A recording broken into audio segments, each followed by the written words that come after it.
கேதாசுர விரத பூஜையை செய்ய வேண்டும் என்பது கந்த புராண வாக்கு. இந்த கேதாரேஸ்வரர் கதையை கேட்பதால் சகல சௌபாக்கியங்களும் ஐஸ்வர்யமும் பெருகும். ஆரோக்கியம், ஆயுள், புகழ் அனைத்தும் விருத்தியாகும். இந்த விரத பூஜையை 21 வாரங்கள் தொடர்ந்து செய்து வந்தால் பரிபூர்ண பலன் இடத்திலும் பணத்திலும் உடன் சித்திக்கும் என்பது எம்பெருமான் வார்த்தையாக கௌதமர் கூறுகிறார். மேலும் இந்த பூஜையால் சௌபாக்கியத்தை பெறுவது மட்டுமல்ல, மிகுந்த சோபையையும் விரும்பிய பலன்களையும் பெறுவது திண்ணம். சிவ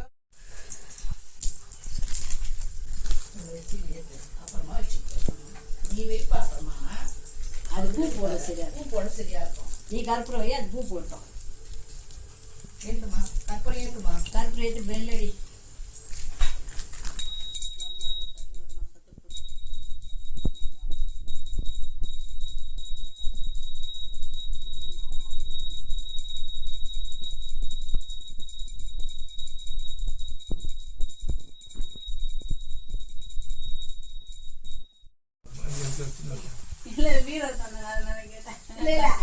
கீழே வச்சுடா, வீடுல தான் கற்பூரம் போட்டு